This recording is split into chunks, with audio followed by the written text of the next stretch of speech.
Hi, good morning, my dear beautiful people, my dear beautiful children, at the same time, my dear beautiful viewers. Please don't take a stay blessed. Have a nice day. இன்னைக்கு ஒரு நல்ல video நான் கையில் எடுத்து வச்சுருக்கேன். ஏன்னா நம்ம எல்லாருமே உலகத்தில் நம்ம எல்லாருமே ஏதோ ஒரு வகையான ஸ்ட்ரெஸ்ஸில் இருக்குன்றதை யாரும் மறுக்க முடியாது. ஸோ அதுக்கு பரிகாரம் சொல்யூஷன்ஸ் எல்லாமே இருக்குது. அது எல்லாம் நம்ம கையில் தான் இருக்குது. அது நம்ம புஸ்தகத்தில் கிடைக்கும், சாமிக்கிட்ட கிடைக்கும், பக்கத்து வீட்டு கொடுப்பாரு. ஆமாம் ஆமாம், திருவள்ளுவர் திருக்குறள் படித்தா சரியாயிடும் அப்படிலாம் கிடையாது. நம்ம கையில் இருக்குது. நம்ம வாழறது இந்த ஜெனரேஷன் இப்போங்க. இன்னைக்கு தேதி என்னங்க, 26 ஜூலை 2024. இன்று காலகட்டத்திற்கு நமக்கு என்ன வேண்டுமோ அதை தாங்க நம்ம பார்க்கணும். நேற்று நான் ராஜாவாக இருந்திருப்பேன், இன்றைக்கி கூஜாங்க. நேற்று நல்ல பதவியில் இருந்திருப்பேன், இன்றைக்கி பிச்சைக்காரங்க.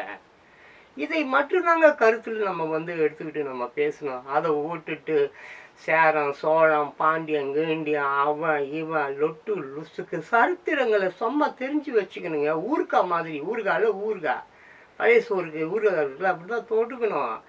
அதையே நான் ஃபாலோ பண்ணுவேன், அப்படியே தான் வாழ்வேன் அப்படின்னு சொல்லிட்டு வாழ்ந்தால் வேலைக்கு போக முடியாது, சோறு கிடைக்காது. காலங்காத்தால் 4 பேர் இந்த சங்கு ஊதின்னு வாசலில் நின்றுன்னு இருப்பான். புரியுதுங்களா? நம்மளாவும் போய் படுத்துக்க முடியாது, 4 பேர்லாம் தூக்கின்னு போய் படுக்க வைக்கணும். ஸோ மையர் பியூட்டிஃபுல் பீப்பிள்ஸ், அந்த சோகம் என்பது எல்லாருடைய வாழ்க்கையிலும் உண்டு. அது சரி செஞ்சிக்க கூடிய ஒரு விஷயம்தான். சரியா? ஓகேவா? இப்போ பாருங்கள் மாமா, காஞ்சி போன பூமியெல்லாம் வற்றாத நதியை பார்த்து ஆறுதல் அடையும். அந்த நதியே காஞ்சி போயிட்டா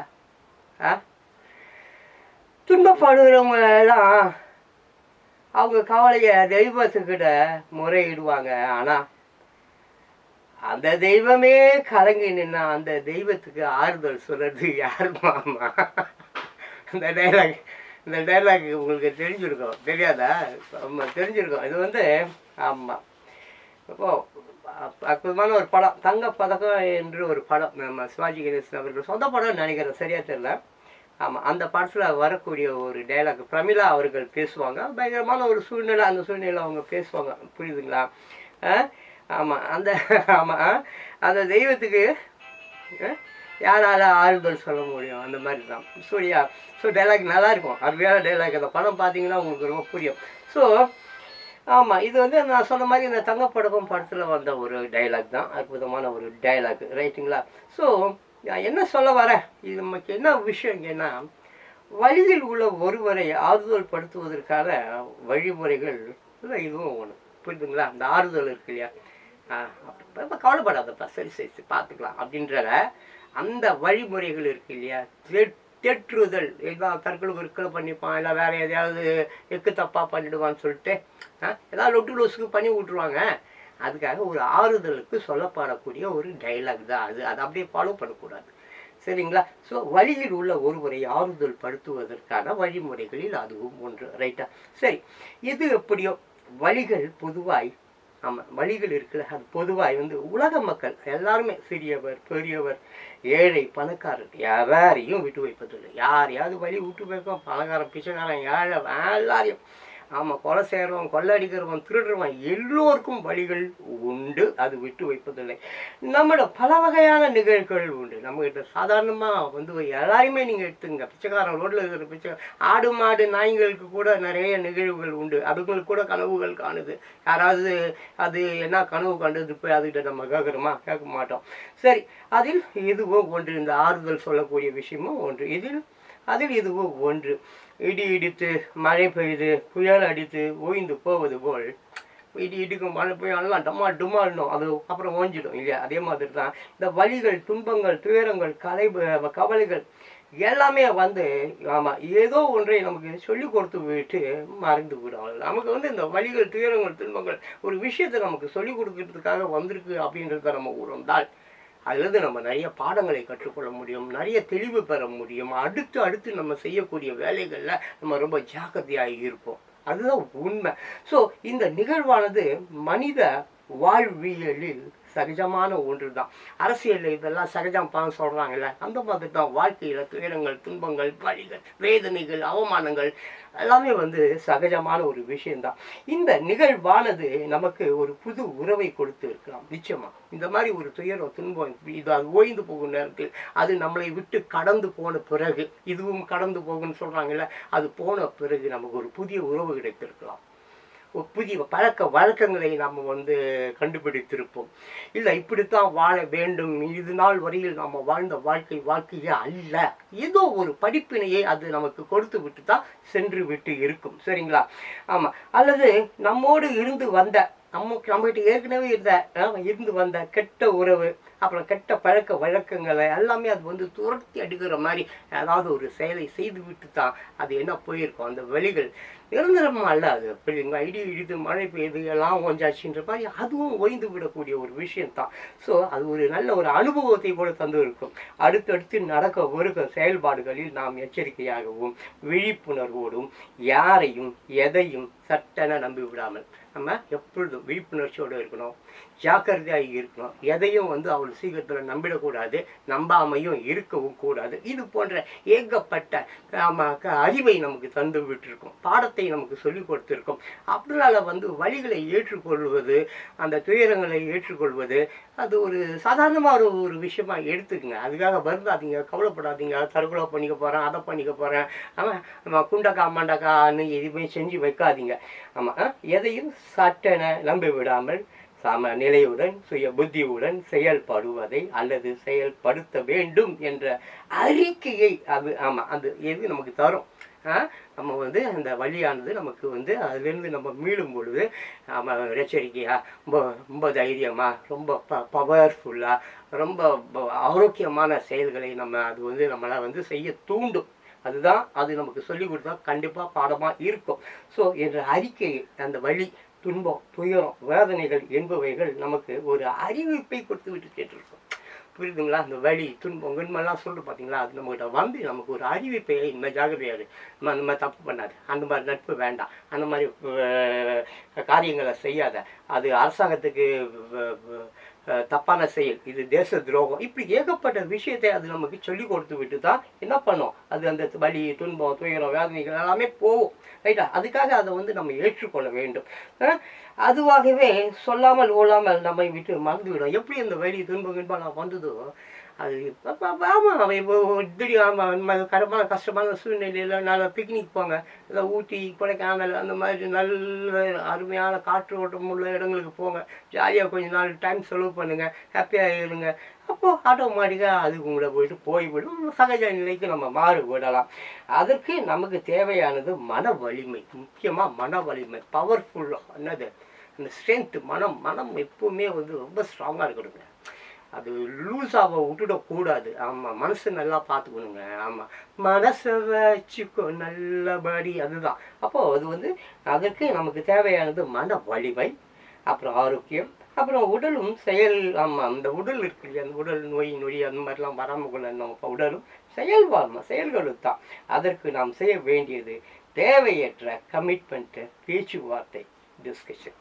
இதை ஒழிச்சு காட்டுனா அது ஒரே ஒரு விஷயந்தான் இருக்குது. அது என்ன சொல்லுங்க பாருங்கள், தேவையற்ற கமிட்மெண்ட்ஸ். அந்த கமிட்மெண்ட்டு ஃபேஸ்புக்கில் கமிட்மெண்ட்டு, இன்ஸ்டாவில் கமிட்மெண்ட்டு, அப்புறம் இந்த மாதிரி எவ்வளோ தேவையில்லாத விஷயங்கள், தேவையில்லாத நட்பு, தேவையில்லாத ட்ரெஸ்ஸு, தேவையில்லாத காரு, தேவையில்லாத பங்களோ, தேவையில்லாத சுற்றுலா, எதுக்கு இதெல்லாம்? இது போல் தேவை அற்றதை கமிட் பண்ணிக்கிற விஷயத்தை கட் பண்ணணும், அறவே கட் பண்ணணும். தேவையில்லாத விஷயங்களை கட் பண்ணணும். சும்மா எனக்குலாம் ஃபோனே வராது தெரியுமா, ஃபோனே வராது, அப்படியே ஃபோன் வந்தாலும் நான் எடுக்க மாட்டேன்.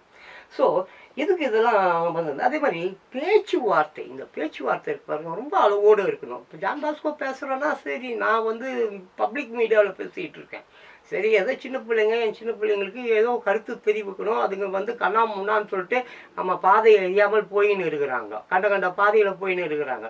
சரி, அவங்கள நம்மளால் திருத்த முடியாததுனால ஏதோ சொல்லி வைப்பேன், கேட்டாட்டு நான் போட்டுன்றதுக்காக தான் நான் சொல்லிக்கிட்டு இருக்கேன்.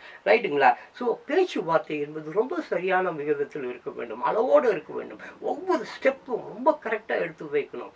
ஒரு ஸ்டெப்பு நீ அதிகமாக எடுத்து வச்சுட்டா கூட மலை மேலே போகிற ரொம்ப அது ஒரு சூசைட் பாயிண்ட்டு, நான் ரசிச்சுக்கிட்டே இருக்கேன், வீடியோ எடுத்துக்கிட்டே இருக்கேன், ஒரு ஸ்டெப் அதிகம் எடுத்துட்டீங்கன்னா அதிகம் போயிட்டீங்கன்னா அப்புறம் கீழே பாதாளத்தில் விழுந்தா சாகணும். இவ்வளோ வீடியோஸ் நான் பார்க்குறேன் அந்த மாதிரி. ஆர்வ கோளாறுல அப்படியே ஃபோனை பேசின்னு போய் ட்ரெயினில் சாப்பிட்றது, ஃபோனை பேசிக்கிட்டே போய் சிங்கம் வாயில் போய் முதல வாயில் போய் மாட்டிக்கிறது, ஏகப்பட்ட விஷயங்களை நீங்கள் தவிர்க்க வேண்டும். அந்த மாதிரி தேவையில்லாத பேச்சுவார்த்தையை கட் பண்ணுங்கள். பேச்சுவார்த்தையே வேண்டாம். மௌனமாக இருப்பதில் ஏகப்பட்ட விஷயங்களை நீங்கள் கற்றுக்கொள்ள முடியும். நீங்கள் ஒரு இடத்துக்கு போகிறீங்க, ஒருத்தர் பேசிக்கிட்டே இருக்கிறாருனாக்க நீங்கள் பேசாமல் அமைதியாக அவர் பேசுகிற எல்லாவற்றையும் கேளுங்க. கொஞ்சம் படிப்பினை கிடைக்கும். வாக்குவாதம் பண்ணக்கூடாது, வாதம் பண்ணக்கூடாது, அப்புறம் வாதம் வந்துடும். பார்த்துங்க. ஸோ அந்த டிஸ்கஷன் என்பது தான் இன்றைக்கி இந்த உலகத்தை ஆட்டி படைக்கிற ஒரு விஷயமாக இருக்குது. இந்த டிஸ்கஷன் எப்படி இருக்குனாக்க, இந்த பேச்சுவார்த்தை எப்படி இருக்குது அப்படின்னாக்க, நம்ம சொல்கிறோம்னா இந்த டிஸ்கஷன் எப்படி இருக்குனாக்க ரொம்ப மோசமாக இருக்குது. அது மோசமாக இருக்குது. அது ரொம்ப இந்த உலகத்துலேயேங்க ரொம்ப மோசமான ஒரு செயல் என்னன்னாக்க, இந்த தேவையில்லாத கமிட்மெண்ட்ஸ், தேவையில்லாத பேச்சுவார்த்தை, அதுதான் இந்த டிஸ்கஷன். டிஸ்கஷன் பண்ணுறவங்க எல்லாருமே ரொம்ப தவறானவர்களாக இருக்கிறாங்க உலகத்தில். அது அது அணு ஆராய்ச்சி ஆகட்டும், ஆயுத ஆராய்ச்சி ஆகட்டும், மிளகாத்தூள் போய் அரைச்சிட்டு வரணும்னா கூட அதுக்கு ஒரு டிஸ்கஷன். ஒரு சட்னி அரைக்கிறதுக்கு டிஸ்கஷனா? என்ன கர்மங்க இதெல்லாம். ஸோ இந்த டிஸ்கஷன் என்ற விஷயம் ஆமாம், இந்த டிஸ்கஷன்ற பேரில் தான் நாங்கள் அந்த என்ன அது மல்டிமீடியா என்னென்னமோ சொல்கிறானே, இந்த இது எல்எம்எல்எம் அந்த லிங்க்கு, அப்படியே அது லிங்க்கு ஆமாங்க, இந்த உங்களுக்கு இது வீணும், அதை உங்களுக்கு கொடுத்து வீணுமா, சின்ன பிள்ளைங்க கையில் கஞ்சாவை கொடுத்து ஸ்கூலில் போய் வைக்க சொன்னால எல்லாமே டிஸ்கஷன் பேரில் வர்றது தான். அவனுடைய வீக்னஸ் தெரிஞ்சு அவனை அப்படியே கேட்ச் பண்ணி தூக்கின்னு போய் அவனுக்கு தேவையான எதையோ விஷத்தையோ எதையோ ஒரு அந்த நேரத்துக்கு அவனுக்கு அதை எதையாவது ஒன்று கொடுத்து இந்த உலகத்தை அழிப்பதற்கு இவர்கள் கொண்டு வந்த ஒரு திட்டம் தான் டிஸ்கஷன் மீட்டிங், போர்ட் மீட்டிங். ஆமாம், 10 பேர் 20 பேர் 50 பேர் ஒன்றா சேர்ந்து ஆமாம் எப்படிலாம் இந்த உலகத்தை அழிக்கலாம், எப்படியெல்லாம் மற்றவங்கள்ட்ட இருக்கிற பணத்தை பறிக்கலான்றதுக்காக பாடுபட்டுக்கிட்டு இருக்காங்க. அவங்க வாழ்வாதாரத்துக்காக. இங்கே ஒரு சிலர் அவங்க அப்படியே தான் இருப்பாங்க கடைசி வரைக்கும். ஒரு சிலர் அவங்க முன்னுக்கு வரவே மாட்டான். அதான் மக்களை தான் சொல்கிறேன், மக்கள் காலம்பூரா கொத்தடிமையாக தான் இருக்கணும். காரணம் என்னென்னா அவன் பிச்சை இருக்கிறான்ல, அதான் ஓட்டுக்கு காசு வாங்கிக்கிறான், ஓட்டுக்கு போடுறான் இல்லைங்க, காசு வாங்கிக்கிறான், அப்புறம் பிரியாணி குவாட்ருக்கிட்டலாம் வாங்கி குடிக்கிறான். அறிவு கிடையாது, புத்தி கிடையாது, குடும்பம் பேரில் கொஞ்சம் கூட அக்கறை கிடையாது. எங்கேயாவது எடுக்கிட்டு குட்டி சவராக போட்டும் நமக்கு குவாட்ரு கிடைச்சா போதும், பிரியாணி கிடைச்சா போதும் சொல்லி வாழ்ந்துன்னுக்கிறான். இது நல்லா தெரிஞ்சுக்கினாங்க, அவனை கொத்தடிமையாக வச்சுன்னுக்கிறாங்க. இதுதான் விஷயம். ஸோ இந்த பேச்சுவார்த்தை அப்படின்ற இந்த டிஸ்கஷன்ன்ற அந்த செயலை இந்த கண்டுபிடிச்சான் பாருங்க. எவன் ஒருத்தவன் கண்டுபிடிச்சானோ அவன் எங்கே இருக்கிறான் பார்த்து அவனை பிடிச்சி கூப்பிட்டுன்னு நடு வீதியில் வச்சு அவனை தூக்கு போட்டு கொல்லணும். புரியுதுங்களா? எப்படி கொல்லணும்? தூக்கு போட்டு கொல்லணும். அந்த டிஸ்கஷன் பேச்சுவார்த்தை கமிட்மெண்ட்ஸுன்ற அந்த விஷயத்தை கண்டுபிடிச்சான் பாருங்க. ரொம்ப மோசமானவன் அவன். ஸோ ரைட்டு, இப்போ ஆமாம் என்ன பண்ணணும்னு கேட்டால், நம்ம உலகத்துக்கு இன்றைக்கி தேவையான ரொம்ப முக்கியமான ஒரு விஷயம் என்னன்னு கேட்டிங்கன்னா, கல்வியும் விவசாயமும் தான். இந்த ரெண்டும் ரொம்ப அவசியம். ஆனால் இந்த ரெண்டையும் தண்ணி தெளித்து விட்டுட்டாங்க. கல்வியும் தண்ணி தெளித்து விட்டுட்டாங்க, விவசாயத்தையும் தண்ணி தெளித்து விட்டுட்டான். ஆமாம், போய் படிடான்னு ஸ்கூலுக்கு அமைச்சா வாத்தியாரை போட்டு அடிச்சுட்டு வரான். போய் விவசாயம் பண்ணுங்க அப்படின்னு சொல்லிட்டு நம்ம விழிப்புணர்ச்சி அது இது லோனுக்குன்னெல்லாம் கொடுத்தா, நான் சினிமாவில் கோலம்பாக்கத்துக்கு போகிறேன், சினிமாவில் நடிக்க வரான் டைரக்டருன்றான், தடி கொடுங்கவெல்லாம் டைரக்டருன்றான். கர்மம் முடிச்சவனுங்க. என்னைக்கு இந்த சினிமா ஒழியுமோ தெரில. இந்த சினிமா ஒழிஞ்சா, இந்த சீரியல்கள் ஒழிஞ்சா, இந்த டிவி செல்ஃபோன் கில்ஃபோன் நல்லா ஒழிஞ்சா மட்டும்தான் மறுபடியும் இங்கே ஒரு நல்ல விஷயம் நடக்கும். சரி, அது கலக்கட்டும். அப்போது இந்த மாதிரியெல்லாம் இருக்கும்போது இந்த கல்வியும் விவசாயமும் தான் இங்கே ரொம்ப ரொம்ப அவசியமான விஷயமும் கூட, முக்கியமான விஷயமும் கூட. புரியுதுங்களா? எங்கே எதை வைக்கணுமோ, எங்கே எது இருக்கணுமோ அங்கே அது இல்லை. எங்கே எதெல்லாம் இருக்கக்கூடாதோ அதெல்லாம் அங்கங்கே இருக்குது. அதுதான் இன்னைக்கு நம்ம உலகமாக இருக்குது. இருக்க வேண்டிய இடத்துல எதுவுமே இல்லை.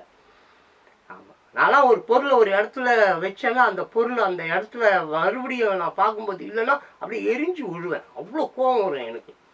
ஆமாம், ஒரு பொருள், அந்த பொருள் எந்த பொருள் அந்த இடத்துல இருக்குது, அந்த பொருள் அந்த இடத்துல இருக்கணும். அது அந்த இடத்த விட்டு மாறும் பொழுது உன் மனநிலை மாறும், டென்ஷனாக கோவம் வரும், இதை ஒட்டப்பேன் அதை ஒட்டப்பேன் தூக்கி போடுவேன், அவ்வளோதான் முடிஞ்சு போச்சுக்காது. ஸோ எது எது எங்கே இருக்கணுமோ அது அது அங்கங்கே இல்லை, எது எது எங்கெங்கெல்லாம் இருக்கக்கூடாதோ அது அதெல்லாம் அங்கங்கே இருக்குது. ஃபார் எக்ஸாம்பிள் ஒரு தலைவர் இருக்க ஒரு நல்ல தலைவர் இருக்க வேண்டிய இடத்துல நல்ல தலைவர் இல்லை, ஒரு நம்ம ரத்தத்தை பிழிஞ்சி குடிக்கக்கூடிய தலைவர்கள் இருக்காங்க. கல்வித்துறையில் நல்ல ஆசிரியர்கள் இருக்க வேண்டும், நல்ல ஆசிரியர்கள் இல்லை, போலி சான்றிதழ் வாங்கி கொண்டு ஆசிரியர்கள் பாடம் எடுக்கிறான். அவன் எங்கேருந்து பிள்ளைங்க படிக்கும் எப்படி, அதான் பிள்ளைங்களே அதுங்களை அடிக்குது போகுது, கத்தியை வச்சு சுற்றி நிற்குதுங்க. 8 வயசு பிள்ளை படிக்கிற பிள்ளை, 10 வயசு பிள்ளை படிக்கிற பிள்ளை கஞ்சா குடிக்குது, தனியாக அடிக்குது, என்னத்தை சொல்கிறது. ஸோ இது எல்லாமே இன்றைக்கி ரொம்ப மோசமான ஒரு விஷயமா போயிடுச்சு. காரணம் என்னென்னா கமிஷன் கமிஷன் கமிஷன், எந்த வேலை செஞ்சாலும் கமிஷன். டீ கடைக்கு போயிட்டு வாடா, ஒரு டீ வாங்கிட்டு வாடான்னு பெத்த பிள்ளைகிட்ட சொன்னால் 50 ரூபா கொடுன்னு. ஆமாம், போய் ஏதாவது இந்த வேலை வெட்டின்னு ஏதாவது பாடுறா அப்படின்னு சொன்னால் எங்களுக்கு தெரியும், நாங்கள் பார்த்துக்குறோம், நீ போய் மடங்கிக்க அப்படின்னுது. ஸோ என்னப்பா கமிஷன், எல்லாம் எந்த வேலை செஞ்சாலும் கமிஷன். ஆமாம், வீடு பிடிச்சி கொடுக்கணுமா கமிஷன். ஆமாம், என்ன வேணுங்க எல்லாத்துக்கும். ஆமாம், எல்லாம் commission commission commission commission commission commission. பிச்சைக்கார பையில் இருந்து அரசன் வரைக்கும் எல்லாத்துலேயும் கமிஷன், எது எடுத்தாலும் கமிஷன், எது எடுத்தாலும் கமிஷன். எப்படி போனால் எங்கேருந்து உருப்பிடும். ஸோ எல்லாமே இப்படி தான் போயிடுச்சு. ஆமாம், மொத்தமாக அவங்க உடம்புல சுத்தமாக ரத்தம் ஓடலை, எவன் ஒருத்தனையும் உடம்புலையும் சுத்தமான ரத்தம் கிடையாது, கமிஷன் அப்படின்ற ரத்தம் ஓடுது. எப்படி கமிஷன் அப்படின்ற ஒரு ரத்தம் ஓடுது. ஸோ இதை என்ன செய்யணும், இதை அறவே நம்ம சரி பண்ணணும். அப்படி சரி பண்ணணும்னா என்ன பண்ணலாம், காட்டு பிரண்டையை காட்டில் பிரண்டை இருக்குது, காட்டு பிரண்டைன்னு சொல்லுவாங்க. அந்த காட்டு பிரண்டை பார்த்தீங்கன்னாக்கா நம்ம அதை இந்த சட்னி செஞ்சு சாப்பிட்டா, இட்லியில் போட்டு சாப்பிட்டா அது இந்த ரத்தத்தை எல்லாம் சுத்தப்படுத்தும். வயிற்றில் எந்த ஒரு நோய் நொடி இல்லாமல் பார்த்துக்குவோம். ஒரு மாதத்துக்கு ஒரு 2 டைம்ஸ் அது நம்ம எடுத்துக்கிட்டு நான் சாப்பிட்றேன். நான் மற்றவங்க செட் ஆகாதோ நான் சொல்கிறேன்னு சொல்லிட்டு நீ போட்டு அப்புறம் காட்டு பிரண்டையை சாப்பிட்றேன்னு காட்டு கழுதி எழுதியத்துன்னு போகிறீங்க. பட் காட்டு பிரண்டையில் அவ்வளோ ஆரோக்கியமான விஷயங்கள் இருக்குது. ரத்தத்தை சுத்தப்படுத்தும், வயிறை சுத்தமாக வச்சுக்கும். ரத்தமும் வயிறும் சுத்தமாக இருக்குதுன்னா கண்டிப்பாக நீ ஆரோக்கியமானவனாக இருப்ப. உங்ககிட்ட எந்த வகையான கெட்ட பழக்கம் எதுவுமே தோன்றாது.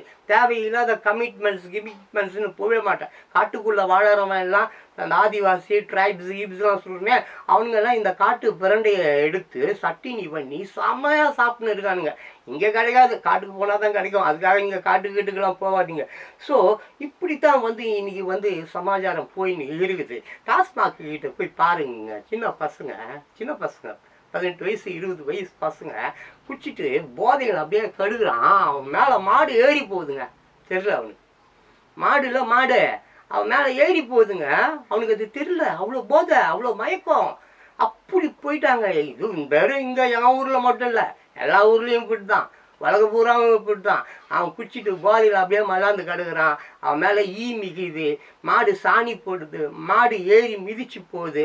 10வது வரைக்கும் அங்கே இருக்கிறவங்களாம் அவன் ஜோபியில் இருக்கிற காசு அந்த காடு இந்த காடு மொத்தையும் ஆட்ட போடுறான். இதெல்லாம் வேடிக்கை பார்க்கலாம். எவனும் ஏன் எதுன்னு போய் கேட்கறது இல்லை. அப்படி தான் இருக்குது இன்னைக்கு காலம். சரி விட்டுருங்க.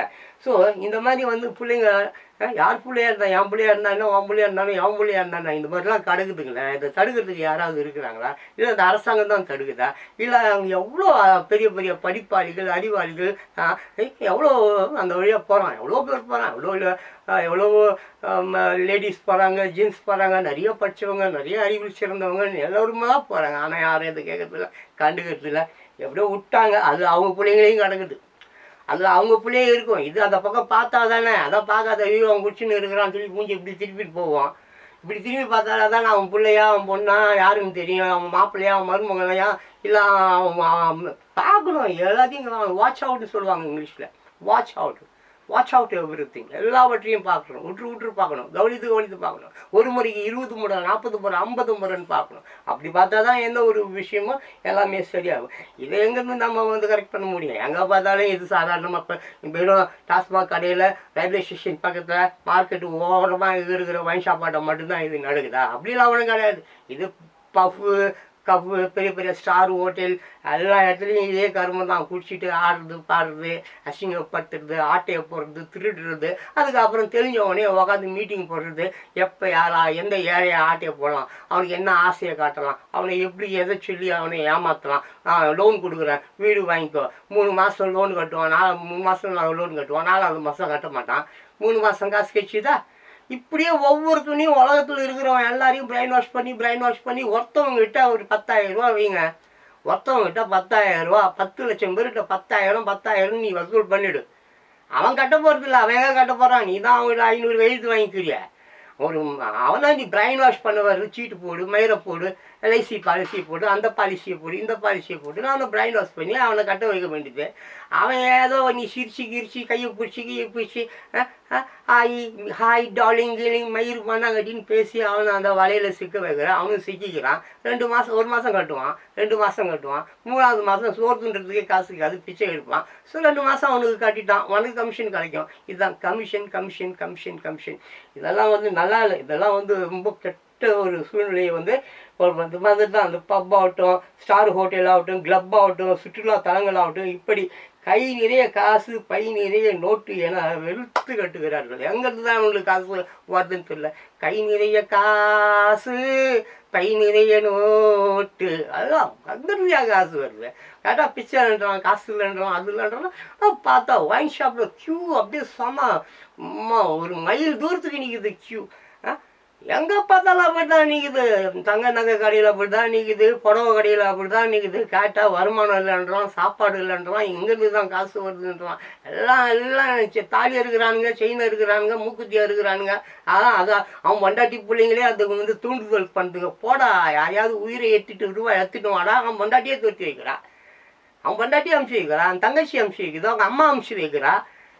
இதெல்லாம் ஒரு கொடுமை. இதெல்லாம் தாங்காது. இதெல்லாம் அப்படி என்ன ஆகுது? இந்த மாதிரி தான் அந்த போர்ட் மீட்டிங் அந்த மீட்டிங் சொல்லி ஏழைகளை அட்டை மாதிரி அவங்க வட்டம்புல போய் உக்காந்துக்கின்னு அந்த ரத்தத்தெல்லாம் உறிஞ்சி குட்டிக்கிற கார்பரேட் கம்பெனி ஆகட்டும், கமிஷன் பேர் வழிகளாகட்டும், உங்களுக்கெல்லாம் கெட்ட நேரம் இது என்பதை மட்டும் நீங்கள் மறக்காதீங்க.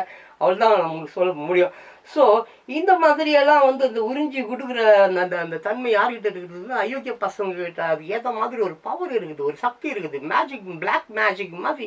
எங்கேருந்து இதெல்லாம் இதை கற்றுக்கின்னு வந்தான், எவன் இதெல்லாம் சொல்லி கொடுக்குறான், எப்படி இது அப்படியே சும்மா கன்னிங்காக அப்படியே தடைபடாமல் அப்படியே நடந்துக்கிட்டே தான் இருக்குது. நான் ஸ்டாப் அப்படியே நடக்குது. ஸோ இதெல்லாம் பார்த்தீங்கன்னு சொன்னாக்க ரொம்ப கஷ்டமாக இருக்குது.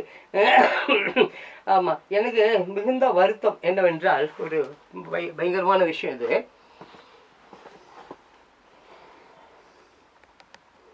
எனக்கு ரொம்ப கஷ்டமான ஒரு விஷயம். ஏன் இப்போ இந்த வீடியோ நான் போடுறேன்னு சொன்னாக்க, நேற்று ராத்திரி ஒரு 9 மணி இருக்கும், ரைட்டுங்களா? ஒரு 9 மணி இருக்கும். மழை சரி, மழை விட்டா போகலாமேன்னு சொல்லிட்டு வண்டியை ரெடி பண்ணிட்டு பேக்கை கையில் எடுத்து வச்சுட்டு அப்படியே நின்றுட்டுருக்கேன். செம மழை. ஒரு அரை மணி நேரம்னு வச்சுங்களேன், 8 to 8:30 to 9 அப்படின்னு வச்சுங்களேன். செம மழை. சரின்ட்டு மழை நின்று போச்சு. கரண்ட் இல்லை, கரண்ட்டை கட் பண்ணி விட்டானுங்க. சரின்னு வண்டியை எடுத்துக்கின்னு டிஃபன் வாங்கணும். மணி 9 மணிக்கு மேலே ஆயிடுச்சுன்னா இட்லி இல்லைன்னுவோம். அப்போ எல்லாம் பிரியாணி ஆகிட்டானுங்க. எல்லாம் சோறுலாம் இனிமேல் கிடைக்காது. எங்கேயும் மத்தியானத்துலேயே சோறு கிடைக்கல. மத்தியானத்துலேயே எங்கே பார்த்தாலும் பிரியாணி பான்பூரி அப்படி போயிடுச்சு. ஸோ போயிட்டு இட்லி நமக்கு சரி அது செட் ஆகும்னு சொல்லிட்டு இட்லி வாங்கலான்னு போகிறேன். வண்டி ஒரு இருட்டு, கரண்ட் இல்லை. ஸோ மோட்டர் சைக்கிளை எடுத்து அப்படி போய் அப்படி ஒரு சந்துக்குள்ளார போகிறேன். ஹோட்டலை நோக்கி போகிறேன். ஒரு சின்ன சந்து, அது ஒரு 8 அடி அகலமான ரோடு தான், ஒரு சின்ன சந்து தான். அப்படி போனால் அப்படியே அந்த மெயின் ரோடுக்கு போயிடலாம். போனால் ஒரே இருட்டு. நம்ம கரண்ட் இல்லை, நம்ம மோட்டர் சைக்கிளில் லைட் எரியுதுன்னு வைங்களேன். கொஞ்சம் தொலைவு போயிட்டேன். போன உடனே அந்த தெருவில் யாருமே இல்லை, அப்படியே ஜிகோன்னு இருக்கிற மாதிரி தான் எனக்கு இருந்தது. திடீர்னு பார்த்தா அப்படியே ஒரு பிரேக் ஒன்று போட்டால் வண்டி ஸ்டாப் ஆயிடுச்சு. இதற்கு ஒரு குட்டி பாப்பா, சின்ன பாப்பா, 4 வயசு கூட இருக்காது, சைக்கிள் ஓட்டின்னு வருதுங்க. சின்ன சைக்கிள் ஒன்று ஓட்டின்னு வருது. கொஞ்ச நேரம் 2 நிமிஷம் கூட இருக்காது, 3 நிமிஷம் கூட இருக்காது, மழை நின்று. அப்போது எப்படி அந்த தெருவுலார அந்த குட்டி பாப்பா சைக்கிள் எடுத்துன்னு ஓட்டின்னு வருது? எப்படி எப்படி நடந்தது இந்த சம்பவம்? அவங்க அப்பா அம்மா அதை பார்க்கலையா, கண்டுக்காம விட்டாங்களா? மழை நின்ன உடனே சைக்கிள் அது எப்படி எடுத்தது, அந்த சந்துக்குள்ளே எப்படி வந்தது, கரண்ட் இல்லாத இடத்துல எப்படி அது சைக்கிளை அவ்வளோ ஸ்பீடாக வருது? நல்ல வேலை நான் பிரேக் போட்டேன். நான் பிரேக் போடலன்னா அப்படியே அந்த வண்டி அந்த பாப்பா மோதி அந்த பாப்பா அந்த இடத்துல செத்துட்டு இருக்கோம், நானும் ஜெயிலுக்கு போயிட்டு இருப்பேன். இல்லை அதே இடத்துல என்ன அடிச்சு கொண்டு இருப்பானுங்க. ஸோ இது எதுக்காக நான் சொல்ல வரேன்னா, அந்த செகண்டில் அந்த பாப்பா எப்படி அந்த சைக்கிள் எடுத்தது, அது அப்பா அம்மா என்ன பண்ணின்னு இருந்தாங்க, வேறு ஏதாவது மேட்ரு பண்ணிட்டு இருந்தாங்களா, எப்படி இதை கண்டுக்காமல் விட்டாங்க, அது எப்படி அந்த சைக்கிளை எடுத்தது, எப்படி அந்த தெருக்குள்ளே போயிடுச்சு, அது எப்படி வந்தது, அந்த இருட்டில் யாருமே இல்லை. அந்த நேரம் பார்த்து யாராவது அந்த பாப்பாவை தூக்கிட்டு போய் பாலியல் பண்ணி, ஏற்கனவே ஏகப்பட்ட நியூஸ் அந்த மாதிரி இருக்குது, பேப்பரில் பார்க்குறோம், அதில் பார்க்குறோம், இதில் பார்க்குறோம், கூட்டு பலாத்காரம் அந்த பலாத்காரம் சொல்லி கொண்டு போய் கெடுத்து எரிச்சு ஒரு வழி பண்ணுறான். எப்படி இதை கவனிக்காமல் அந்த பேரண்ட்ஸ் விட்டாங்க? அதுதான் என்னோட கேள்வி. மழை இன்னும் கொஞ்ச நேரம் கூட ஆகல, தெருவில் யாருமே இல்லை, சைக்கிள் எங்கே இருந்தது, அது எப்படி எடுத்தது, இது எப்படி அவங்க கவனிக்காமல் இருந்தாங்க? ஸோ இதுதான் பெற்றோருடைய நிலை என்று. பெற்றோர்கள் எல்லோரும் மாதா பிதா குரு தெய்வன் கூட எல்லாரையும் நான் சொல்லுவேன், எல்லோருமே இப்படி கண்டும் காணாமலும் அவர்கள் என்ன செய்கிறார்கள், எதை நோக்கி போகிறார்கள், யார் எங்கே இருக்காங்க, என்ன புள்ள வேணும் நான் பெற்றுக்கினாங்க சொல்லுங்க பார்க்கலாம். ஐயோ எனக்கு வந்து ஒரு ஆண் மகன் வேணுமே, ஒரு பெண் மகன் வேணுமே அப்படின்னு நான் பெற்றுக்கினாங்க. இல்லை வயசான காலத்தில் அது நமக்கு சம்பாரிச்சு போடுன்னு நான் பெற்றுக்கினாங்க. எல்லாம் காமம் இச்சை, இதில் கருமங்க பெற்று போட்டு ஜனத்தொகை அதிகமாகி நாடு குட்டிச்சவராக போய் தூய்மை இல்லாமல் அசுத்தமாக எங்கே பார்த்தாலும் குப்பம் மேடும் லஞ்சமோ லாவஞ்சமோ கமிஷனுமோ தான் இருக்குது. ஸோ இங்கே நான் வந்து யாரை சொல்வேன் என்றால் தகப்பனார்களையும் பெற்றோர்களையும் அந்த அப்பா அம்மாவை தான். எப்படி நீ கண்டுக்காம இருக்கிற? பைபிளில் இருக்குது, ஒரு தந்தை தன்னுடைய குழந்தைகளை வந்து சரியான முறையில் வளர்க்கவில்லை என்றால் அவன் தண்டிக்கப்பட வேண்டும் என்று சொல்லப்பட்டிருக்கிறது. ஸோ இதெல்லாம் வந்து இங்கே இதுதான் போய் நிற்குது. சரியா? ஓகே, இது மாதிரிலாம் வந்து நம்ம என்னது சொல்கிறது. ஸோ இதுதான் இந்த விஷயந்தான். அதுதான் அவ்வளோ பெருசாக எழுதி வச்சுருக்காங்க. எவ்வளோ பெருசாக, அவ்வளோ பெருசாக அதை தான் நான் வந்து எழுதி வச்சுருக்கேன். ஸோ இதுதான் விஷயம். இப்போ நீங்கள் புரிஞ்சிருப்பீங்கன்னு நினைக்கிறேன். அப்போ ஆமாம், யார் வேண்டாலும் ஆமாம் அந்த குழந்தைக்கு என்ன ஒரு மயக்க மருந்து கொடுத்துருக்கலாம், என்ன வேணால் கூட பண்ணியிருக்கலாம். அந்த குழந்தைய அந்த நேரத்தில் டக்குன்னு தூக்கிட்டு போய் அது உடல் உறுப்பு அந்த உறுப்பு இந்த உறுப்புலாம் அறுத்துக்கிட்டுலாம் போட்டு என்னென்னமோ செய்யிருக்கலாம்.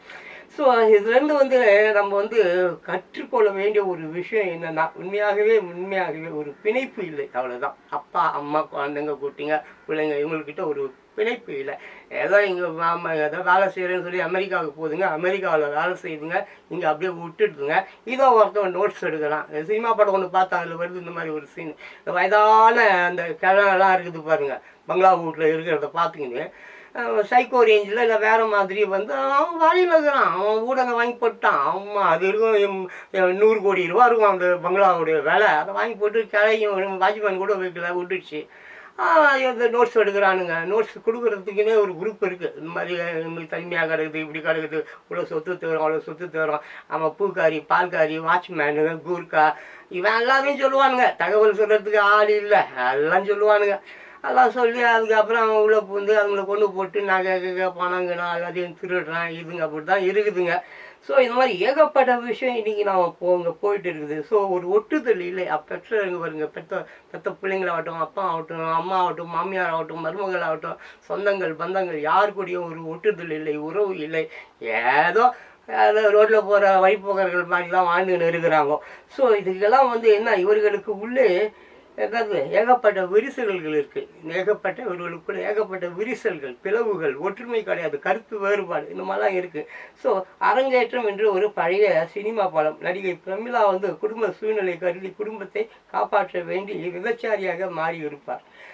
அவரது அம்மாவுக்கு பெரிதாக எந்த ஒரு வேலையும் இல்லை என்றாலும் சலிக்காமல் வருடத்துக்கு ஒரு குழந்தையை பெற்று தள்ளிக்கொண்டே இருப்பார். அவரது வீட்டு வாசல் எதிரே உள்ள சுவரில் குடும்ப கட்டுப்பாடு வாக்கியங்களாகிய 2க்கு மேல் எப்போதும் வேண்டாம் என்று எழுதியிருக்கும். பிரமிளாவின் அம்மா தான் தினமும் வாசல் பெருக்கி கோலம் போடுவது வழக்கம். அப்படி என்றால் ஆமாம், ஒரு 100 தடவையாவது அந்த வாக்கியத்தை பார்த்து இருப்பார் இல்லையா? அப்படி இருந்தும் அந்த காட்சியில் பிரமிளா கண்களுக்கு படாமல் ஒளிது அந்த காட்சியில் அந்த சொல்லிடுறேன் இங்கே தான் சொல்லிடுறேன். இப்போ வந்து இந்த படம் ஒன்று அரங்கேற்றம்னு சொல்லிட்டு ஒரு படம், அதில் வந்து பிரமிளா வந்து குடும்ப சூழ்நிலைக்காக விபச்சாரியாக கதை, சினிமா கதை இது, பாலச்சந்தர் படம். அது மாறி போயிருப்பாங்க. அப்படிப்பட்ட ஒரு சூழ்நிலையில் போய் வெளியில் சிட்டி உள்ள வேலை செய்கிறேன்னு சொல்லிட்டு போய் தன்னுடைய தம்பி டாக்டர் ஆகணுன்றதுக்காக பலாத்காரம் செய்யப்பட்டு விபச்சாரியாக மாறிடுவாங்க. அதுக்கப்புறம் பார்த்தா அந்த குடும்பத்துக்கு ஏகப்பட்ட ப்ராப்ளம், ஏகப்பட்ட கஷ்டம், பயங்கரமான சூழ்நிலையில் இருக்கும். ஸோ அந்த குடும்பத்தை காப்பாற்றுவதற்காக தொடர்ந்து அவங்க அந்த விபச்சாரத்தை வந்து செய்ய வேண்டியது இருக்கும். அப்படிப்பட்ட ஒரு சூழ்நிலையில் கஷ்டம், ரொம்ப துன்பம், ரொம்ப மன வேதனையில், ரொம்ப மன இறுக்கத்தில் அவங்க வந்து ஏதோ அந்த வீட்டுக்குள்ளே ஒரு ஜாலியான ஒரு சூழ்நிலையில் இருக்கும் பொழுது அவங்க அம்மா வந்து ஒழிஞ்சி அங்கே போவோம். ஆமாம், நம்ம எம்என் ராஜன் தான் அவங்க அம்மாவை அதில் நடிச்சிருப்பாங்க. அப்படி ஒதுங்கி போவோம். ஏன் அம்மா நம்மளை பார்த்து ஒதுங்கி போகுது என்ன அப்படின்னு சொல்லிட்டு நைஸ் அவங்க என்ன பண்ணுவாங்க, அப்படி சைடில் போய் அப்படி போய் இப்படி போய் அப்படி அங்கே பார்த்தா அந்த அம்மா வந்து முழுவாமல் இருக்கும். யாரு கதையில் அந்த பிரமிளாவுடைய அம்மா வந்து முழுவாமல் இருப்பாங்க. அப்போ இதை பார்த்துட்டு அப்படியே கண்ணீர் அடிக்கும். ஏற்கனவே அந்த வீட்டில் 7-8 குழந்தைங்க, வறுமை, இந்த அம்மா விபச்சாரியாக மாதிரி தான் அந்த குடும்பத்தை காப்பாற்றின்னு இருக்குது. அப்படிப்பட்ட ஒரு நிலையில் இந்த அம்மா புள்ளத்தாச்சியாக நிற்கிறத பார்த்தோன்னே அதுக்கு அப்படியே கண்ணில் தண்ணி வரும். அப்படியே கிட்ட போயிட்டு அந்த வாசலில் அந்த அம்மா கோலம் போடுற மாதிரி அப்படியே அங்கே போவோம். பார்த்தா அது எதிர்க்க வந்து 2க்கு மேல் எப்போதும் வேண்டாம்னு சொல்லி குடும்ப கட்டுப்பாடு அந்த வாக்கியம் வந்து எழுதப்பட்டிருக்கும். அப்போ பிரமிளா கேட்பாங்க அவங்ககிட்ட, ஏமா எத்தனை தடவை நீ இந்த வாசல் தெருக்கிருப்ப, கோலம் போட்டிருப்ப, உன் எதிர்க்க கண்ணுக்கு முன்னால் அந்த செவுத்துல எழுதியிருக்க, அதை நீ படிக்கவே இல்லையா அப்படின்னு சொல்லி கேட்பாங்க. அப்படியே கண்ணில் யார் அந்த சீன் பார்த்தாலும் கண்ணில் தண்ணி வரும். அந்த மாதிரி பெத்து செழிக்காமல் தள்ளின்னு போட்டுன்னே இருக்குதுங்க.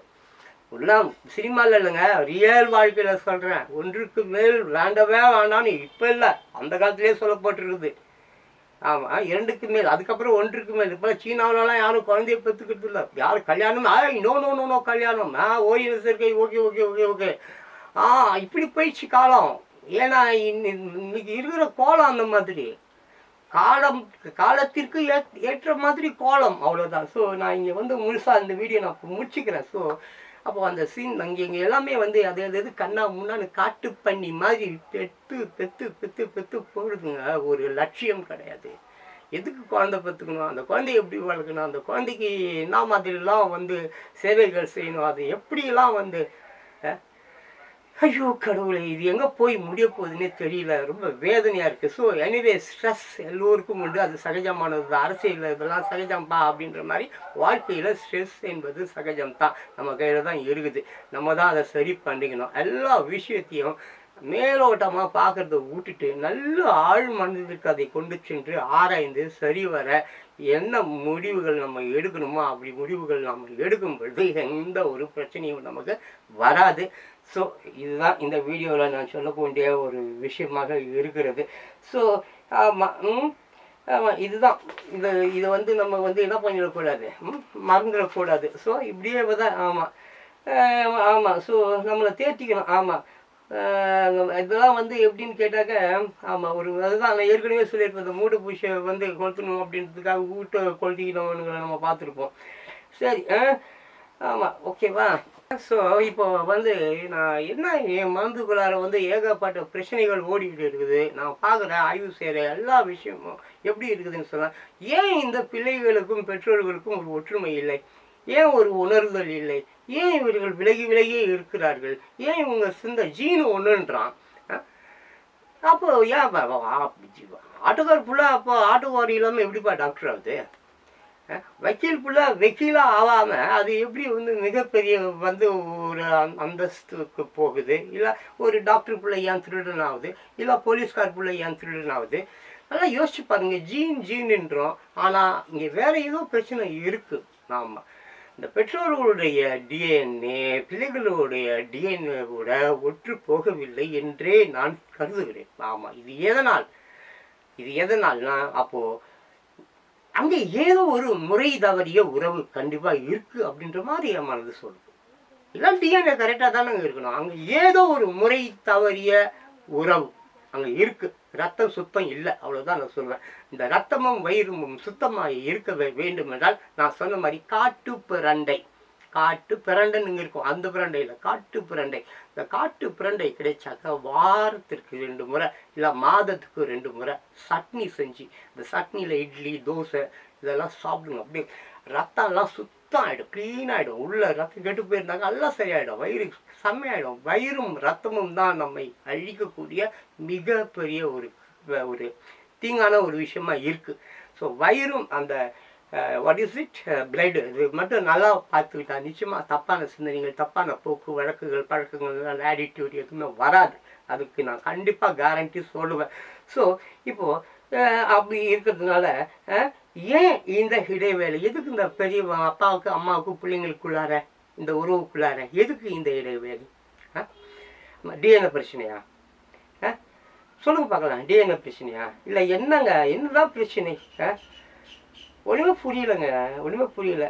ஆமாம், நான் என்ன சொல்ல வரேன்னாக்க, நான் சொல்லக்கூடிய ஒரே ஒரு விஷயம், நான் என்ன சொல்ல வரேன்னா எல்லோருக்கும் வருவது தான் நமக்கும் வருவது. புரியுதுங்களா? இதுதான் நான் என்னுடைய ஆய்வில் பார்க்கக்கூடியது. ஒன்றும் புதுசாக இல்லை, எல்லோருக்கும் வருவது தான். எல்லோரு குடும்பத்துலேயும் ஆமாம் ஏகப்பட்ட பிரச்சனைகள், திருட்டுத்தனம், அந்த தனம், இந்த தனம், முடிச்ச பொருத்தனம், முள்ளபாரி தனம், விபச்சாரத்தனம், பொய்த்தனம், ஏமாற்றுதல் தனம், கடன் வாங்குதல், கடனை திருப்பி கொடுக்காமல் ஆமாம் தலைமறைவு ஆகுதல், இந்த மாதிரி விஷயம் ஏகப்பட்ட விஷயம் எல்லாருக்குமே இருக்குது. இதில் மாற்றுக்கிறது இல்லை. சரிங்களா? அப்போது எல்லோருமே ஆமாம் எல்லோருக்குமே இது வருவது சகஜம்தான், எல்லோருக்கிட்டையுமே இது இருக்குது. சரி, எல்லாம் விதி, போன ஜென்மத்து பாவம், கர்மா சுற்றி சுற்றி அடிக்கிறது என்று கவலை கொள்ளாமல் அறிவு, துணிவு, கடின உழைப்பு என்று நம்மை தேற்றி கொண்டு எதிர்த்து போராடணும். இதுதான் நான் சொல்கிறேன். இது எல்லாருக்கும் வர விஷயம், இது எல்லாருக்கும் இருக்குது, நமக்கு மட்டும் ஒன்றும் புதுசாக படலை. அந்த மாதிரி சொல்லிக்கிட்டு நம்மளை ஆறுதல் படுத்திக்கிட்டு நம்மளை தேத்திக்கிட்டு அப்படி போகிறத காட்டிலும் அதை திருப்தி அடிப்பதற்கு உண்டான வேலைகள் என்ன? அப்போது அதுக்கு என்ன வேணும்? மனபலம் வேணும். திருப்பி இது நம்ம போன ஜென்மத்து பாவம், இது யார் என்ன பாவம் பண்ணாங்களோ இன்னைக்கு அந்த கர்மா நம்மளை வந்து சேர்ந்து போச்சு, இல்லை நம்மளே பாவம் பண்ணிட்டோம், அந்த கர்மா தான் இதுன்னு சொல்லிட்டு கவலைப்படாமல் நல்லா தேத்திக்கிட்டு மனம் தைரியம் கொண்டு, மனத்தில் தைரியம் கொண்டு இந்த கவலையெல்லாம் தூக்கி போட்டுட்டு அறிவு, துணிவு, கடின உழைப்பு, அந்த மாதிரி நல்ல அறிவு, நல்ல துணிவு, கடின உழைப்பு, இந்த மாதிரி ஒரு விஷயத்தை கையில் எடுத்துக்கிட்டு போராடணும். சும்மா வாயில வட சுட்டுன்னு இருக்கக்கூடாது, களம் இறங்கி வேலை செய்ய வேண்டும்.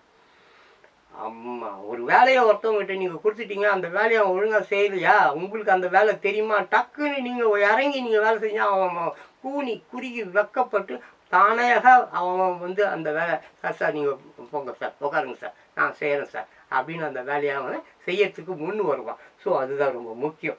ஸோ இப்படியெல்லாம் இருக்குது. எதிர்த்து போராடணும். நம்ம வாயில் வடை சுடுவது ஈஸி, முட்டை போடுற பெட்டை கோழிக்கு தான் வலி தெரியும். சரி, அதனால் முட்டை போடுவோம், கோழிக்கு தான் வலி. முட்டை போடும்போது தான் வலிக்கும், முட்டை போடாத போது வலிக்காது. இப்படிலாம் வந்து தத்துவம் பேசின்னு இருக்கக்கூடாது. உலகில் உள்ள எல்லா ஜீவராசிகளுக்கும் இது சமமானது, நமக்கு மட்டும்தான் இல்லை, எல்லா ஜீவராசிகளுக்கும் இந்த சோர்வு, தளர்வு, வேதனை, துன்பம், கனவு, அழுகை எல்லாமே இருக்குது. நம்ம சொல்கிறோம், அதுங்க சொல்கிறது இல்லை. ஆமாம், இதெல்லாமே பொருந்தும். ஸோ தேவையில்லாத கமிட்மெண்ட்டு, நான் சொன்னது ஸ்டார்டிங் இதை தான் நம்ம போய் பேசுகிறோம். ஸோ இந்த கமிட்மெண்ட்டு, உணவு, உடை, இருப்பிடம், பழக்க வழக்கங்கள், நட்புகள், உறவுகள், இச்சைகள், இவைகளை தவிர்த்து விட்டாலே உள்ளம் தூய்மை அடைந்து விடும். இதுதான் முக்கியம். புரியுதுங்களா? கெட்ட விஷயம், கெட்ட பழக்க வழக்கம், கமிட்மெண்ட்டு, இந்த உணவு, அந்த ட்ரெஸ்ஸு, இவன் கார் வச்சுருக்கான், அவன் வந்து அவளை ஓட்டின்னு இருக்கிறான், அதெல்லாம் வேணாம். இதெல்லாம் இந்த கமிட்மெண்ட் எல்லாம் தூக்கி போட்டுட்டு சுத்தமாக தூக்கி எறியணும். தூக்கி எறிஞ்சிட்டு செம்மையாக இருந்தாலே அதுவே ஒரு தூய்மையான வாழ்க்கைக்கு நம்மளை கொண்டு போய் விட்டுடும். சரியா? ஸோ அளவுக்கு மிஞ்சினால் அமிர்தமும் நஞ்சு, இது பழைய சொல்லுது. அப்புறம் பதறினால் சிதறிவிடும். எந்த ஒரு விஷயத்தை கண்டும் பதற வேண்டாம், பதறினால் சிதறிவிடும். இதுவும் பழைய விஷயம்தான். அப்போ மெதுவாய் சென்று ஆமை தான் முயலை வென்றது. ஆமாம், நம்ம சின்ன கதை, ஈசான் கதைகள் இது. அந்த ஒரு முயல் தூங்கிடும், ஆமாம் ஜெயிச்சுட்டோம்ல, அந்த மாதிரி தான். ஸோ ஆமாம் நான் முடித்த முயலுக்கு 3 கால் என்ற வாதத்தை முற்றிலும் வந்து தூக்கி தூரம் போட்டுருக்கு. நாம் பிடிச்ச மயிலுக்கு மூணு கால் எல்லாம் வேணாம், அதெல்லாம் வேலைக்கு ஆகாது. ஸோ அந்த மாதிரி ஸோ மகிழ்ச்சியை அது வந்து என்னது மகிழ்ச்சி கொடுக்காது. இந்த நாம் பிடிச்ச மயிலுக்கு மூணு காலில் மகிழ்ச்சி கொடுக்காது. அப்புறம் நிறைகுடம் தழும்பது, நல்ல படம், நிறை கொடுப்பான். completed man, he won't cry, he won't expect anything from others. சரியா? completed man, what he don't expect anything from others. அவன் யார்கிட்டையும் எதுவுமே எதிர்பார்க்க மாட்டான். he is a complete man. அவன் தான் முழுமையடைந்த ஒரு மனிதன். சரிங்களா? அது விட்டுருங்க. ஸோ நிறைகுடம் தழும்பாது. யாரும் பர்ஃபெக்ட் கிடையாது என்பது உண்மைதாங்க. யாருமே பர்ஃபெக்ட் கிடையாது. நான் கிடையாது, நீங்கள் கிடையாது, உலகத்தில் யாருமே பர்ஃபெக்ட் கிடையாது. ஆனால் பர்ஃபெக்ட் ஆகிறதுக்கு முயற்சி செய்யலாம்ல. அதுதான் இங்கே வந்து நான் சொல்கிறேன். பர்ஃபெக்ட் கிடையாது. ஸோ அதை சரி செய்து கொண்டு நேற்று வேணாம் செப்பச்சு அதை பற்றி நினைக்காதீங்க. அவ்வளோ ஒரு நாளைக்கு ஐயோ அது பயம் வேணாம், அதை பற்றி நினைக்காதீங்க. இன்று சந்தோஷம். இப்போ நான் பேசிகிட்டு இருக்கேன், நீங்கள் கேட்டுட்ருக்கீங்க. இதை கேட்காம விட்டுட்டு ஸ்கிப் பண்ணிட்டு போயிட்டீங்க. That's not the problem. But today is very very important. Today is the beautiful day. Today is a lucky டே. இந்த அதிர்ஷ்டமான நாளை நம்ம நல்ல மாதிரி பயன்படுத்தணும். அதுதான் முக்கியம். ஸோ இன்றைய தினத்தை ஆனந்தமாய் மாற்றுவதில் தான் அன்பும் அரணும் இருக்கிறது. முயற்சி செய்து பார்ப்போமா? கமோன். ஸோ இன்றைய தினம்தான், இந்த தினம்தான், இந்த இன்பமான தினம்தான் நம்மை வந்து சந்தோஷப்படுத்தும், மகிழ்ச்சிப்படுத்தும்.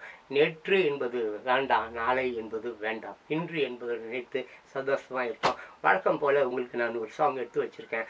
அருமையான சாங், பியூட்டிஃபுல் சாங். அந்த சாங்குள்ளார போகலாமா? போகலாமா? Let's come and will go inside to the song. வாருங்கள், பாடலில் கலந்து விடும். மை டியர் பியூட்டிஃபுல் பீப்பிள்ஸ், பாட்டுக்குள்ளார போகலாமா?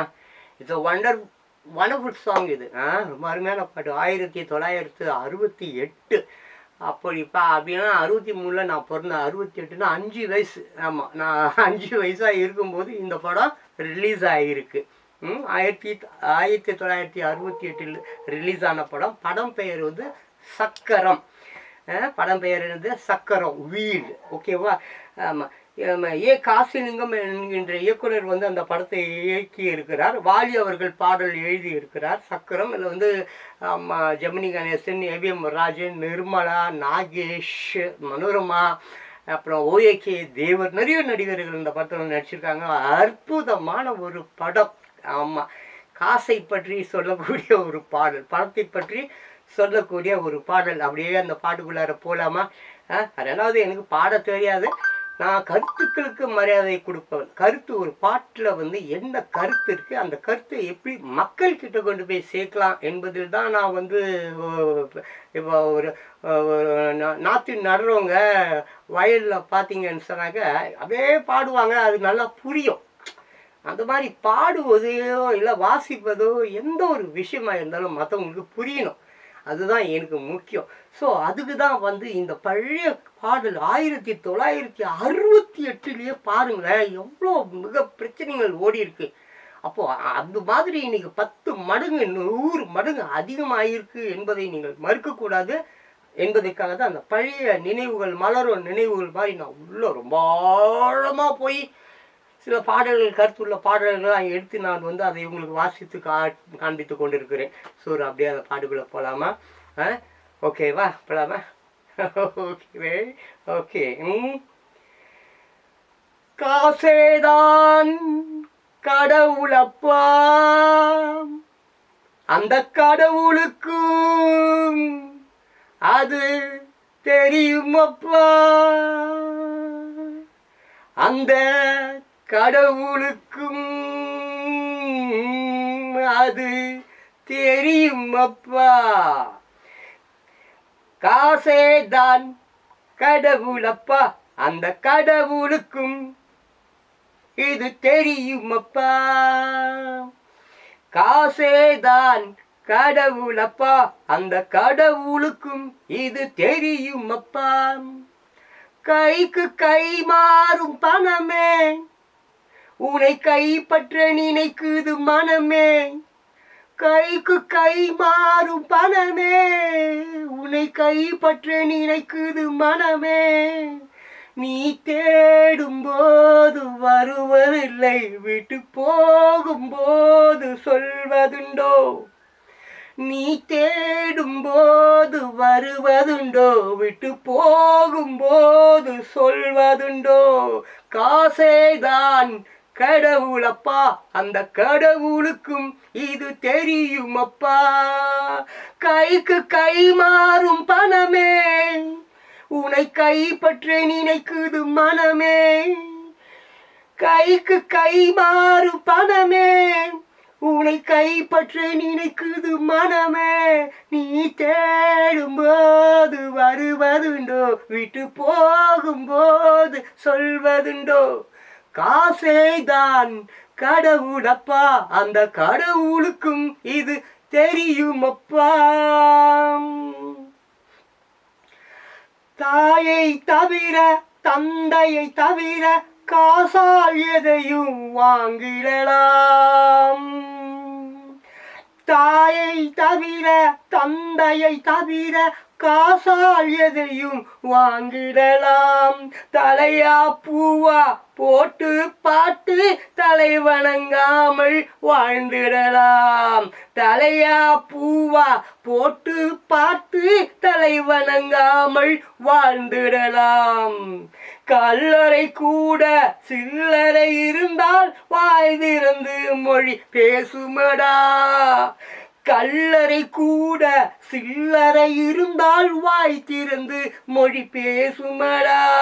இல்லாதவன் சொல் சபை ஏறாமல் ஏளனமாக போகுமடா. இல்லாதவன் சொல் சபை ஏறாமல் ஏளனமாக போகுமடா. காசேதான் கடவுளப்பா, அந்த கடவுளுக்கும் இது தெரியுமப்பா. கைக்கு கை மாறும் பணமே, உன்னை கைப்பற்ற நினைக்குது மனமே. நீ தேடும் போது வருவதுண்டோ, விட்டு போகும்போது சொல்வதுண்டோ. அளவுக்கு மேலே பணம் வைத்திருந்தால் அவனும் திருடனும் ஒன்றாகும். அளவுக்கு மேலே பணம் வைத்திருந்தால் அவனும் திருடனும் ஒன்றாகும். வரவுக்கு மேலே செலவுகள் செய்தால் அவனும் குருடனும் ஒன்றாகும். அளவுக்கு மேலே பணம் வைத்திருந்தால் அவனும் திருடனும் ஒன்றாகும். அளவுக்கு மேலே பணம் வைத்திருந்தால் அவனும் திருடனும் ஒன்றாகும். வரவுக்கு மேலே செலவுகள் செய்தால் அவனும் குருடனும் ஒன்றாகும். களவுக்கு போகும் பொருளை எடுத்து வறுமைக்கு தந்தால் தருமமடா. களவுக்கு போகும் பொருளை எடுத்து வறுமைக்கு தந்தால் தருமமடா. பூட்டுக்கு மேலே பூட்டை போட்டு பூட்டி வைத்தால் அது கருமமடா. பூட்டுக்கு மேலே பூட்டை போட்டு பூட்டி வைத்தால் அது கருமமடா. காசேதான் கடவுளப்பா, அந்த கடவுளுக்கும் இது தெரியுமப்பா. கொடுத்தவன் விழிப்பான், எடுத்தவன் முடிப்பான், அடுத்தவன் பார்த்தால் சிரிப்பானே. கொடுத்தவன் விழிப்பான், எடுத்தவன் முடிப்பான், அடுத்தவன் பார்த்தால் சிரிப்பானே. சிரித்தவன் அழுவதும் அழுதவன் சிரித்ததும் பணத்தால் வந்த நிலைதானே. சிரித்தவன் அழுவதும் அழுதவன் சிரித்ததும் பணத்தால் வந்த நிலைதானே.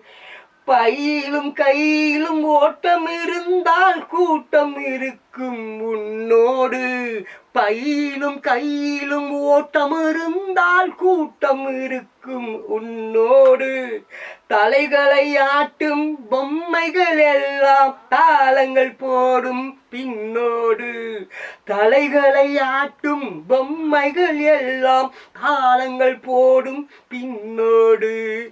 காசேதான் கடவுளப்பா, அந்த கடவுளுக்கும் இது தெரியுமப்பா. கைக்கு கை மாறு பணமே, உனை கைப்பற்ற நினைக்குது மனமே, நீ தேடும்போது வருவதுண்டோ, விட்டு போகும்போது சொல்வதுண்டோ, நீ தேடும்போது வருவதுண்டோ, விட்டு போகும்போது சொல்வதுண்டோ, காசேதான் கடவுளப்பா.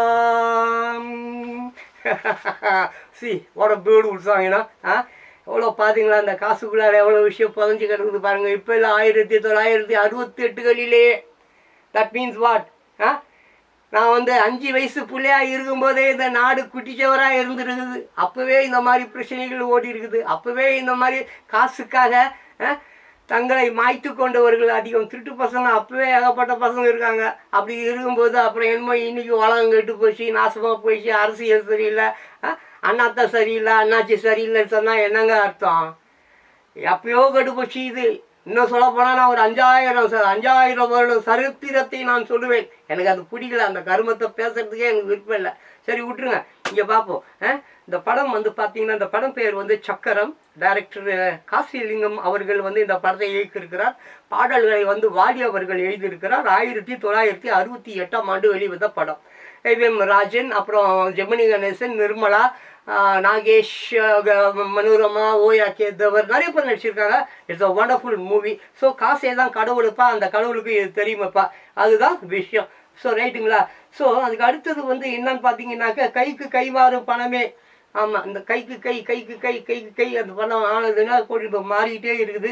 மனசு என்ன பண்ணுதுன்னா அதை கைப்பற்ற நினச்சிக்கிட்டே இருக்குது. அவங்ககிட்ட இருந்தாலும் சரி, பணத்தை கைப்பற்ற வேண்டும், திருட வேண்டும், எடுத்துக்கொள்ள வேண்டும், ஆட்டை போட வேண்டும் சொல்லி இந்த மனசு என்ன பண்ணுது, அதை கைப்பற்ற நினைத்து அதன் பின்னாலேயே ஓடிக்கொண்டு இருக்குது. இந்த கைக்கு கை மாறும் பணமே. அப்புறம் நான் தேடும்போது வருது கிடையாது. ஆமாம், நீ தேடுறப்பது வரவே வராது. உனக்கு எப்போ பணம் தேவையோ அப்போ கிடைக்கவே கிடைக்காது. புரியுதா? அதே மாதிரி கைன் வந்துடும் உனக்கு. சம்டைம்ஸ் உனக்கே தெரியாமல் கூட சில நேரத்தில் பணம் உனக்கு வந்துடும். ஆனால் அது போகும்போது உங்கள்கிட்ட சொல்லிட்டு போகாது, அதுவாக போயிடும். அது எப்படி வருதுன்னு தெரியாது, எப்படி போகணுன்னு தெரியாது. நீ தேடும் போதும் வராது. அது வந்ததுக்கப்புறம் அது உங்கள்கிட்ட சொல்லிட்டும் போகாது. அதுதான் அந்த பணத்துடைய ஒரு பெரிய கேவலமான ஒரு விஷயம். சரி, அப்புறம் அதே மாதிரி தான். அப்புறம் வந்து தாயை தவிர தந்தையை தவிர காசால் எதையும் வாங்கிடலாம். வர உண்மை. காசு இருந்ததுன்னா போதும். தாயும் தந்தையும் கூட இப்போ கிடைக்கிறாங்க. கிடைக்கிறாங்கங்க. அது அந்த காலத்தில் அவர் 68ல் பாடி இருக்கிறாரு. தாயையும் தந்தையும் காசு இருந்தால் ஆமாம், தாயை தவிர தந்தையை தவிர காசால் எதையும் வாங்கிடலாம். எப்போ 68ல் அவர் பாடி இருக்கிறாரு. இப்போ வெறும் 500 ரூபா இருந்தால் போதும். அப்பா 2 அம்மா வாங்கி வந்துடலாம். வெறும் 500 ருபீஸ் இல்லை 2 குவார்ட்ரு. ஆமாம், 2 பேருக்கு ஆளுக்கு ஒரு குவார்ட்ரு. அப்பாவும் அம்மாவும் ரெடி. ஓகேவா? ஸோ அப்படி தான் இன்னைக்கு இருக்குது. அப்புறம் தலையா பூவா போட்டு பார்த்து தலைவனாகாமல் வாழ்ந்துடலாம். ஆமாம், அந்த காலத்தில் தலையா பூவா போட்டு, பூவா தலையா போட்டா தெரியும் நீயா நானா பார்த்து விடு, அந்த மாதிரி. இப்போ சும்மா அப்படி காசை சுண்டி விட்டுட்டு பூவா தலையா சுறாமச்சான் பூனை வெட்டுற அவனை தலை அவனை வெட்டாத. இப்படி தான் அவனை இப்போ தலை வணங்க வைப்பதும் தலை வணங்காமல் வைப்பதும் காசு அப்படி சுண்டி விட்டா போதும். அதில் போகிறோம். அப்புறம் கல்லறை கூட சில்லறை இருந்தால் வாய் திறந்து மொழி பேசுமாடா. அது பணம் கூட பேசுவோம் சொல்கிறோம்ல. ஆமாம், பணம் 10 செய்யுன்னு சொல்கிறேன்ல. பணத்தை பார்த்தா பணம் வாயை பழக்கம்லாம் சொல்கிறேன்ல. எல்லாம் வாயை பழகும், மொழி பேசும், ஹிந்தியில் பாடும், இங்கிலீஷில் பாடும், எல்லா பாஷையிலையும் பாடும். பணத்தை பார்த்துட்டா பணம் வந்து பாடும், ஆடும், டான்ஸ் போடும், என்ன வேணாலும் போடும். அப்படியே கையை பூசி ஒன்று இழுத்துன்னு போய் அது பக்கத்துலேயே படுக்க வச்சுன்னு கழுத்தை முடிச்சிடும். ஸோ ஓகேவா? கல்லறை கூட சில்லறை இருந்தால் வாய் திறந்து மொழி பேசுமாடா. அது அந்த மாதிரி தான். அப்புறம் இல்லாதவன் சொல் சபை ஏறாமல் ஏளனமாக போகுமாடா. ஆமாம், இல்லாதவன் எப்போவுமே அவன் எந்த வார்த்தை சொன்னாலும் சரி. லைக் இது நத்துங்களேன், இந்த இல்லாதவன் சொல்கிற எந்த ஒரு வாக்கும் சொல்லும் செயலும் சபை ஏறவே ஏறாது. ஏளனமாக மட்டும்தான் பேசப்படும், ஏளனமாக மட்டும்தான் பார்க்கப்படும். காரி மூஞ்சில் கழுவி ஊற்றுவானுங்க. நம்ம தொடச்சி விட்டுட்டு அப்படியே போயிட்டே இருக்க வேண்டியதான். சரியா? ஓகே, இது வந்து இந்த விஷயம்லாம் யாருக்கு தெரியும்? கடவுளுக்கு தெரியும் அப்படின்னு சொல்லிட்டாங்க. அவ்வளோதான் விஷயம். வேறு என்ன? அப்புறம் இங்கே ஆமாம், இப்போ அளவுக்கு மேலே பணம் இருந்தால் அவனும் திருடணும். ஒன்று, அளவுக்கு மேலே பணம் எவன் ஒருத்தன் வச்சிருந்தாலும் கண்டிப்பாக அவன் திருடன் தான். அதில் எந்த ஒரு மாற்றம் கிடையாது. அதான், அளவுக்கு மேலே பணம் வாய்த்திருந்தால் அவனும் திருடனும் ஒன்றாகும். அதுதான், புரியுதா? அதே மாதிரி வரவுக்கு மேலே செலவுகள் செய்வார். ஆமாம், வரவு 10 ரூபா, வரவு 8 அணா, செலவு பத்தனா இந்த மாதிரி தான்.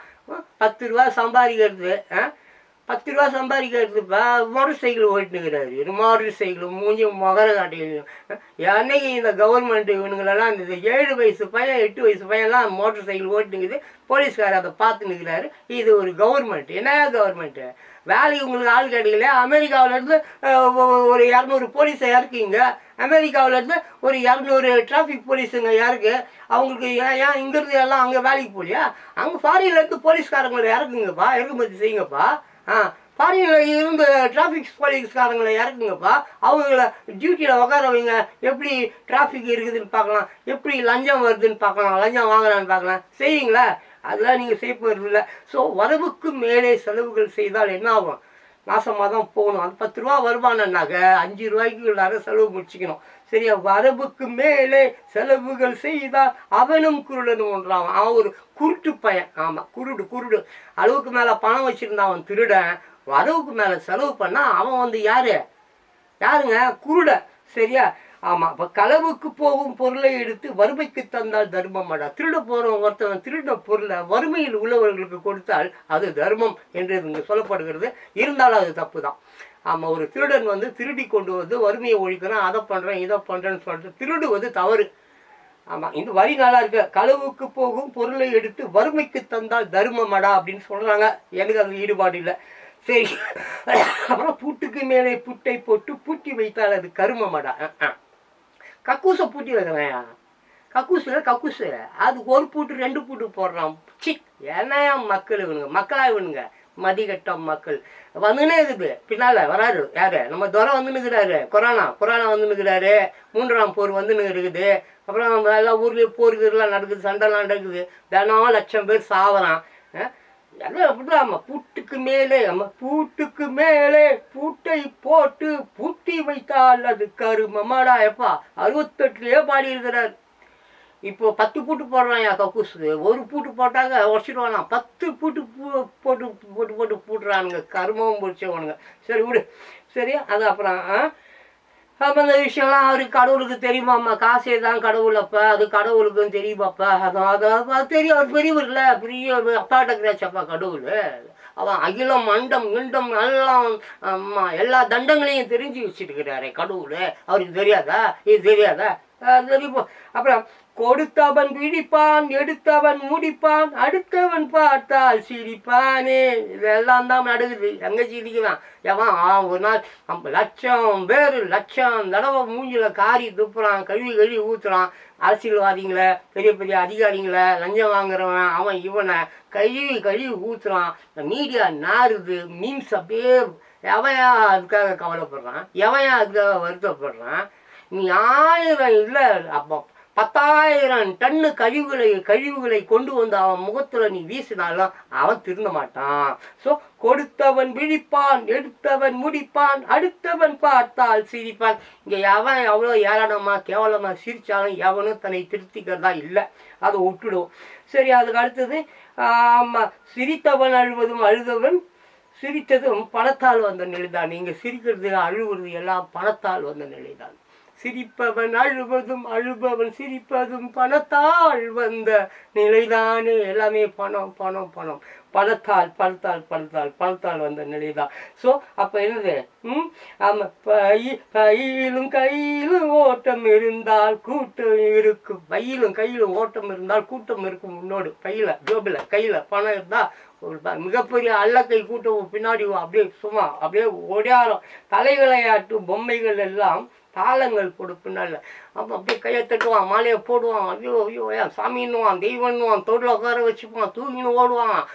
அப்படியே தூக்கி மேலெல்லாம் போட்டு கொண்டாடுவான், எல்லாம் செய்வான். பின்னால் தாடம் போடுவான், பாடல் போடுவான், வாழ்கை துட்டு இல்லைன்னு வச்சுக்கேன் சனியம் பிடிச்சவன. இன்னமாடா நீ உயிர் வருவிட, செத்து தொலையாட்டா, தர்தலை பிடிச்சனுவான், மூஞ்சிலேயே நான் முடிக்க கூடாதுன்னு நினச்சிங்க எதிர்க்க நிற்கலையான்னுவான். அதுதான் உலகம். ஸோ காசே தான் கடவுளடா. அந்த கடவுளுக்கு இது தெரியுமாடா? ஸோ ஓகே, நான் அற்புதமான ஒரு song, nice song. This is உங்களுக்கு பிடிச்சிருக்குன்னு நினைக்கிறேன். எனிவே டைம் ஆகிப்போச்சு. I wants to go to my bag. So இந்த வீடியோ நான் முடிச்சுக்கிறேன். மீண்டும் நாளைக்கு இன்னொரு வீடியோவில் நம்ம மீட் பண்ணலாம்.